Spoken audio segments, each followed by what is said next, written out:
France. Sarab France loolu lay jóg. non mais niveau bi il faut mu jóg. mais Sarab France il faut ñu wax comment fonctionne les pays.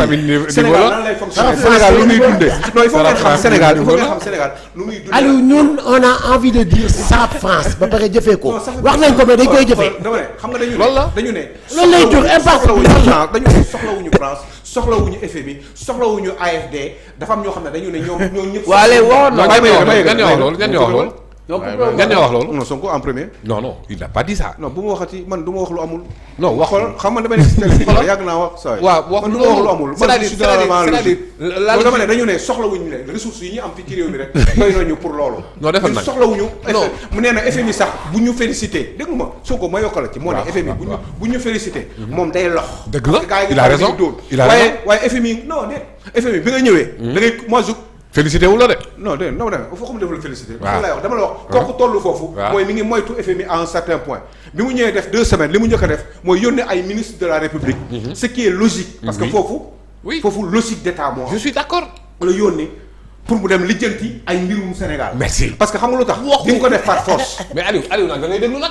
xam nga dama la bayoon rek porox ndoolu nga ñëw. waaw léegi li mu wax. ba léegi génnewu ci maanaam FMI bu la félicité mais est-ce que FMI dafa la félicité. bi nga àndee sa document. demal xooli waat la wax. félicité wu la parce que xam nga lan moo tax j'ai entendu ce discours là. non li ma wax dëgg la man non xool man li ma la génneel nii sama gémmiñ léegi nii y a 2 secondes c'est la vérité. non Ousmane Sonko waxul que ni Sénégal soxlawul kenn. non waxuma loolu soxlawul France soxlawul kenn. waxuma loolu en autarcie. non waxuma loolu c'est-à-dire man li ma répété fii leer na. waaw d'accord mais bul déplacer waxu jàmbur rek. non li ma wax loolu xool exactitude la dindiwuma ci virgule. waaw léegi déglu ma ma expliqué. non dama ko dindiwul dama dindiwul virgule. c'est que il faut nga xam ko il faut nga xam ne man li ma wax nii dëgg la. bëgguma nga dindi virgule dama la bëgg a justifier li nga xamante ne moom la wax d'abord sur le cas de l'FMI parce que bu la félicité xamal ne dóor na la am na li mu bëggoon ci yow c'est pourquoi quand FMI am nu mu waxee pour Sénégal ñenn ñi naan woy parce que yaa fa dem yokk na ci moom Pape Moussa yow tamit boo fekkee da ngay suivre ba mu mët li nga wax nii daf te ne moom soxlawuñu FMI on a assez de ressources pour régler suñuy problème mais FMI yaa ngi dégg am nañu ay leviers yoo xam ne dañ ko lijjantee mais FMI da nga foog ne daf lay may xaalis mais yewul non bu ma wax loolu kon moo loolu du sujet bi kon soxlawu la te pourtant c'est terre à terre nag soxlawoo ko soxlawu la xam nga la lañ soxla ay intérêt Sarab France. alors non si il faut comprendre comme ça c'est-à-dire FMI ñun soxlawu leen c'est que il faut que ñun soxlawuñu FMI. Aliou dafa mel ni tey nga yor loo xamante ni tu peux aller vendre ça. non mais je comprends li ngay wax dafa mel ni tey nga yor loo xamante ni mën nga dem jaay ko pour survivre mais tu vas dire que ni soxlawuloo prêt bancaire pour dund. non mais si non FMI ñun dañ ko ñun dañ nous avons de la ressource. maanaam FMI moo ñu soxla on n'a qu'à exploiter cette ressource. bu leen waxandoo.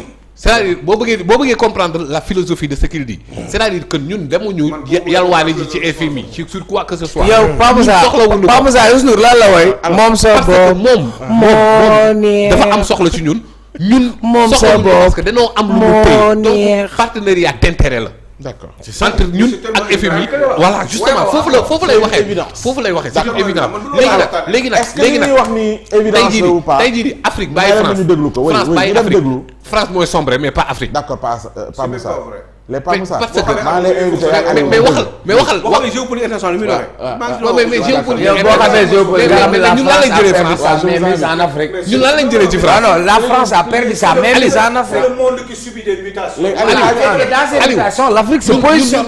ñun lan lañu France di jëriñ. xoolal la langue ñun lan lañu France di jëriñ.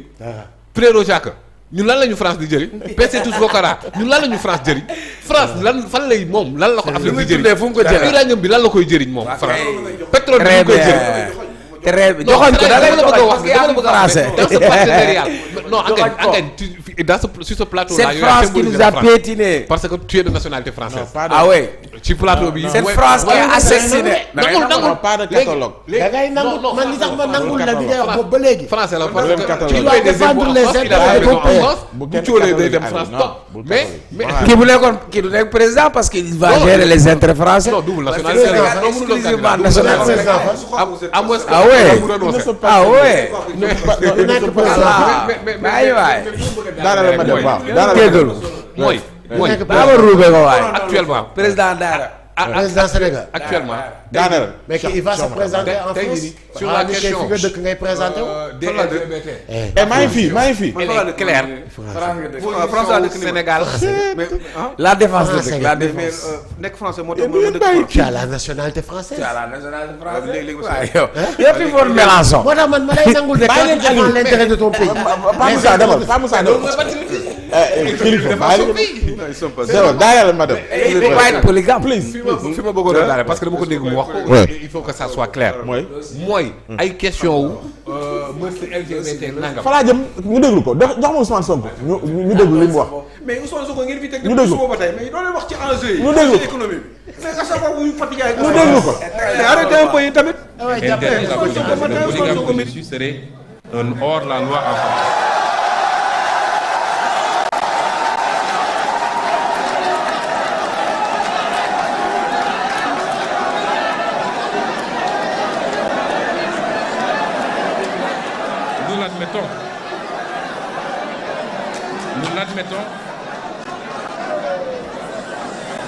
Nous l'admettons si telle est la culture, le mode de vie de la France et de l'Europe. La France particulièrement et de tout le monde occidental, et je vous félicite et vous encourage parce que vous êtes l'un des rares hommes politiques français qui le dénoncent.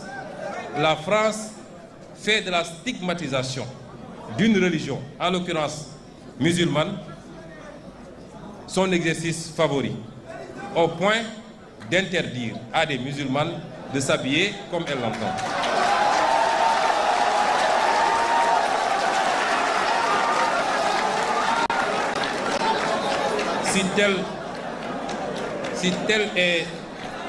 Si cela est conforme à la culture, au mode de vie et aux options des Français, nous l'acceptons et les Sénégalais qui vivent en France devront s'y adapter. Eh bien, si aujourd'hui, dans notre société, le phénomène dont je viens de parler n'est pas accepté, il est toléré. Et le plus grand danger que peuvent encourir les membres de ces communautés, c'est la propagande qu'on veut nous imposer. Parce que depuis l'aube des temps jusqu'à présent, les sociétés ont vécu avec ces phénomènes et il n'y a jamais eu de persécution, ni ici au Sénégal, ni nulle part en Afrique. Jamais eu de persécution contre ces communautés. Chaque peuple a connu ces phénomènes au point de lui trouver des concordances sémantiques. Ici au Sénégal, on dit góor jigéen. Ce n'est pas tombé du ciel, c'est parce que ça existe.